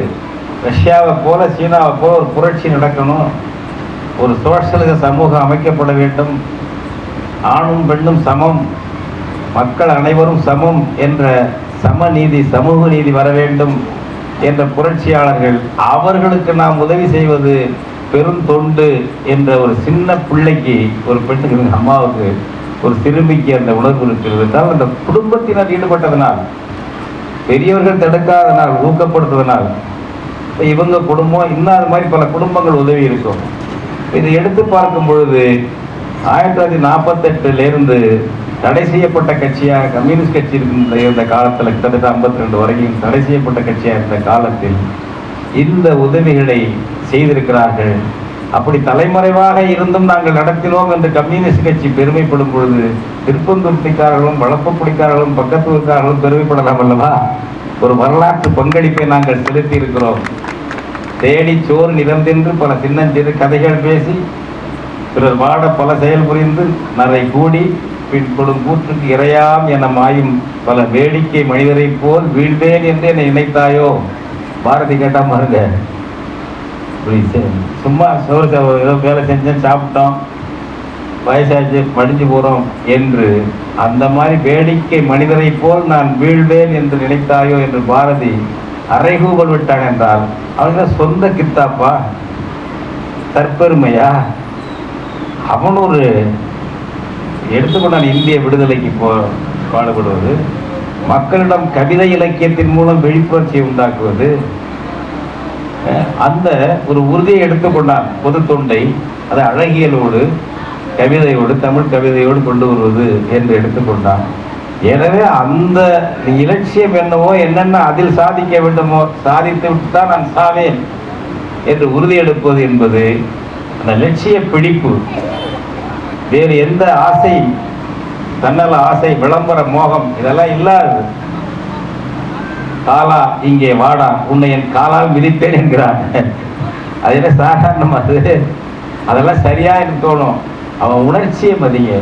அப்படிப்பட்ட ஒவ்வொரு கட்டத்திலும் மனிதர்கள் ஒரு லட்சியத்தோடு, ஒரு நோக்கத்தோடு வாழணும். குடும்பத்தில் கூட ஒரு நோக்கத்தோடு வாழணும். ஏதோப்பா தின்னுட்டு விதி வந்தா சாவுற அப்படின்னு ஒரு பழமொழி உருவாக்கிடுமா? நல்ல பழமொழியெல்லாம் இருக்கு, இப்படிப்பட்ட பழமொழி இருக்கு. நம்ம பின்பற்ற தேவையில்லாத பழமொழிகள். வெந்ததை தின்று விதி வந்தால் சாவோம் அப்படின்னு சொல்றது ஒரு விரக்தியில சொல்றது. அதுவே லட்சிய பொன்மொழி அல்லது, எல்லாரும் பின்பற்றுவதற்கான பொன்மொழி அல்ல. அது போல் மனிதர்களுக்கு யாருக்கும் ஆயிடக்கூடாது. எல்லா மனிதருக்கும் வரலாற்று பங்களிப்பு இருக்கிறது. யாருக்கு? சாதாரண கிராமத்தில் உள்ள ஆண் பெண் உள்பட, இப்போ இந்த ராஜம்பாள் உங்க அம்மாவை எடுத்துக்கிட்டீங்கன்னா சின்ன குழந்தை உள்பட பங்களிப்பு இருக்கிறது. நம்முடைய ஈழ விடுதலை போராட்டத்தில் யார் யார் பங்களித்தா? சின்ன பிள்ளைகள்லேருந்து பெரியவங்க வந்து எடுத்தாங்க. ஈழத்தில் சாதாரண லட்சக்கணக்கான மக்கள் ஒரு இராணுவத்தை ஏற்று நிற்குது. மனசுக்குள்ள அவங்க மனசுக்குள்ள ஒரு லட்சியம் வந்துவிட்ட பிறகு அது கனலாக எரிந்து கொண்டிருக்கிறது. அந்த லட்சியம் பல லட்சியம் சமூக லட்சியமாக இருக்கலாம். குடும்பத்தில் நம்ம குடும்பத்தில் வறுமையிலேருந்து மீட்டு கொஞ்சம் நல்லபடியாக வச்சுருவோம், நம்ம பிள்ளைங்கள படிக்க வைப்போம், ஒரு வேலை வாங்கி தருவோம், அது ஒரு சின்ன லட்சியம் தான், தப்பு இல்லை. அதனால் அதே சமயம் கெட்ட பழக்கங்கள், குறிப்பாக நம்ம ஒரு கைவிட வேண்டிய பழக்கம் போதை பழக்கம், மது பழக்கம் கூடாது. அது எல்லாருக்கும் வந்துருச்சு இருக்கு. அதை எப்படி தவிர்க்கணும்னு பார்க்கணும். அதனால் நம்முடைய ஆளுமை, பர்சனாலிட்டிங்க, நாங்கள் ஆளுமை என்பது செயல்திறன், ஆளுமை திறன் அதெல்லாம் பாதிக்கப்படுகிறது. நல்ல அறிவாளிகளாக இருப்பார்கள், திறன் உள்ளவர்களாக இருப்பார்கள். இந்த மாதிரி மது இருந்துறது, போதை என்று வந்துவிட்டால் அந்த ஆளுமையினால், அந்த கல்வி கற்றதனால், அந்த செயல் திறமையினால் பயனில்லாமல் போய்விடும். அப்படி இல்லாமல் நம்முடைய மனத்தை உறுதிப்படுத்தி அதன் வழி உடலை உறுதிப்படுத்தணும். மனத்தை உறுதிப்படுத்தினால் அந்த உடலை உறுதிப்படுத்தலாம். எவ்வளவு ஒல்லியாக இருந்தாலும் பரவாயில்ல, உறுதிப்படுத்தலாம். அந்த வகையில் நாம் வாழ்வாங்கு வாழ வேண்டும். இந்த மாநிலம் பயனுள்ள வாழ வேண்டும். நம் குடும்பம் வாழ வேண்டும், நம் ஊர் வாழ வேண்டும், நம் நாடு வாழ வேண்டும். எல்லாவற்றுக்கும் மேலாக நமக்கு இருக்கின்ற தமிழ் தாய் செழிக்க வேண்டும், தமிழ் தாய் ஆள வேண்டும். எங்கள் வாழ்வும் எங்கள் வளமும் மங்காத தமிழென்று சங்கே முழங்கு என்றான் பாவேந்தன் பாரதிதாசன். நம்முடைய வாழ்வு எதிலே அடங்கியிருக்கிறது? தமிழ் சரியாக இருந்தால் சொந்த வாழ்வும் நல்லா இருக்கும், இன வாழ்வு, சமூக வாழ்வும் நல்லா இருக்கும். அதனால் தமிழுக்கு அழிவு வந்தால் தமிழனுக்கும் அழிவு வரும். ஐயா பேசுனாங்கல்ல திராவிட கழகத்தை, நம்ம தமிழை கோயிலில் அர்ச்சனை பண்ணக்கூடாது, திருமணத்தில் பயன்படுத்தக்கூடாது. எங்கிருந்தோ வந்த ஆரியர்களுடைய நமக்கு புரியாத அல்லது மோசமான ஒரு மொழி சமஸ்கிருதம், அதில் செய்தால்தான் புண்ணியம் என்று கருதி தமிழை தீண்டத்தகாத மொழியாக நாமே ஆக்குவது என்ன நியாயம்? தமிழை தீண்டத்தகாத மொழியாக நாமே ஆக்குவது என்ன நியாயம்? எவனோ எங்கிருந்தோ வந்து ஆரியன் சொல்லுகிறான், அதை ஏற்றுக்கொண்டு நாமே நம்ம தமிழ் கற்பக்கிரகத்தில் கருவறையில் மந்திரம் சொன்னால் பலிக்காதுப்பா, சொல்றவனுக்கே புரியாத மொழியில் சொன்னால் தான் பலிக்கும் என்ற நம்பிக்கை இருக்கிறது பாருங்க. அதையெல்லாம் தகர்த்தார். இங்கே வள்ளலார் சபை அம்மா வந்தாங்கல்ல, 19ஆம் நூற்றாண்டு அதையெல்லாம் தகர்த்தார். நீ சிலை வச்சு வணங்க வேண்டியதில்லைப்பா, ஒளி வச்சுக்க, உன் மனசை என்ன வருதோ அது மாதிரி வணங்கிக்க என்று புரட்சி செய்தார் அந்த காலத்தில். இதையெல்லாம் எதிர்த்தாங்க சமஸ்கிருதத்தெல்லாம். வேத ஆகமம் என்று வீண்வாதம் ஆடுகின்றீர், வேத ஆகமங்களின் விளைவு அறியீர், சூதாக சொன்னதெல்லாம் உண்மை நிலை தோன்ற உரைக்கவில்லை, என்ன பயனோ இவை, சூழ்ச்சியா சூதா சொன்னதாண்டா வேதம் ஆகமம் என்று 19ஆம் நூற்றாண்டில் சொன்னவர் நம்முடைய வள்ளலார் ராமலிங்க அடிகளார். 19ஆம் நூற்றாண்டு சாதாரண இல்லை. அதுபோல் நமக்கு அந்த மரபு இருக்கு. அவருக்கு முன்னாடி 1000 ஆண்டுக்கு முன்னாடி அப்பர் திருநாவுக்கரசர் சாத்திரம் பல பேசும் சழக்கர்கள் கோத்திரமும் குலமும் கொண்டு என் செய்தீர், அவன் கொண்டு நான் கோத்திரம் இருந்தேன், என்ன செஞ்சீங்கன்னு கேட்டார் திருநாவுக்கரசர். நாமார்க்கும் குடியெல்லும், எவனும் நாங்கள் கீழ்பட்ட குடிமை இல்லை, நம்மனே அஞ்சோம், யமன் நீ சொல்றியல்ல, அந்த யமனுக்கு நாங்கள் பயப்பட மாட்டோம், நீதியாக தான் நடப்போம் என்று திருநாவுக்கரசர் ஒரு அப்பர் தேவாரம் பாடியவர் இந்த இனத்தை தமிழினத்தை சொன்னாங்க. நம்ம மரபு இதுதான் நம்ம மரபு. அப்படிப்பட்ட நல்ல கருத்துக்களையும் மனிதநேய கருத்துக்களையும் நம்ம உள்வாங்கி சிறந்த நம்முடைய சிறந்த வீட்டை, சிறந்த குடும்பத்தை, சிறந்த ஊரை, சிறந்த நம்முடைய தமிழ் தேசத்தை உருவாக்குவோம். அதுவும் இன்றைக்கு இந்த நல்ல விழாவிலே தற்செயலாக நம்ம கப்பலூட்டிய தமிழருடைய பிறந்த நாளில் நடக்கிறது அல்லவா. அவர் அவ்வளவு தியாகி, தமிழுக்கு பெரும் தொண்டு செய்தவர், திருக்குறளுக்கு புதிய உரைகள் எழுதியவர், நிறைய தமிழ் விளக்க உரைகளும் தமிழ் பரப்புதலும் நிறைய செய்தவர் வ.உ.சி. அப்படிப்பட்ட அந்த கருத்துக்களை நினைவில் ஏந்தி ராமலிங்கம் அவர்களும் மனித சமத்துவத்துக்காகத்தான் ஒரு சிவப்பு இயக்கத்தில் இருக்கிறார். தமிழ் எங்கள் வாழ்வும் எங்கள் வளமும் மங்காத தமிழென்ற சங்கே முழங்கு என்பதற்காகத்தான் தமிழ் தேசியத்தோடும் நெருக்கமாக ஆதரவாக இருக்கிறார்கள். அப்படிப்பட்ட அவங்க குடும்பம் என்பது பாதிக்கப்பட்ட ஒரு குடும்பம். அவருடைய இல்லத்தரசியார் இல்லை, 3 பெண் குழந்தைகளுக்கு தாயார் இல்லை, தாய் தந்தை எல்லாம் ராமலிங்கம் தான். நல்ல பண்பான குழந்தைகள். ஐயா அங்கே வந்தார்ல தேர்தல் பணிக்கு இடம் 2 மாதம். அவரை வந்து பெருமையாக சொல்லும் தேன்மொழி. 3 பிள்ளைகளும் தேன்மொழியாக இருந்தாலும் ஆண்மதியாக இருந்தாலும் அஞ்சுகமாக இருந்தாலும் எங்களுக்கு பேத்திகள். எங்கள் தாத்தாலாம் சொல்லுவோம். எங்கள் துணைவியார் லட்சுமியை வந்து அம்மாச்சின்னு தான் சொல்லுவோம் தான். அந்த மாதிரி தான் பழக்கம். எனவே இப்படிப்பட்ட உறவுகள் இருக்கு. நமக்கு குருதி வழியில் அம்மாச்சி இருக்காங்க, தாத்தா இருக்கலாம். நட்புல பழக்கத்தில் அக்கறையில் அதே அம்மாச்சி, அதே தாத்தாக்கள், அதே பேத்திகள், பேரன்கள் உருவாகலாம். மனித உறவை அப்படியெல்லாம் நாம் ஆழப்படுத்த வேண்டும், விரிவுபடுத்த வேண்டும் என்று கேட்டுக்கொண்டு நம்முடைய அன்பு தோழர் ராமலிங்கம் வாழ்க வாழ்க வாழ்க என வாழ்த்தி இந்த விழாவிலே கலந்து கொண்டு வாழ்த்துறை வழங்கிய சான்றோர்கள், பெரியோர்கள், கலந்து கொண்ட ஊர் மக்கள் மற்றும் நண்பர்கள், சகோதரிகள் அனைவருக்கும் பாராட்டுக்களை தெரிவித்து என் உரையை நிறைவு செய்கிறேன். வணக்கம்.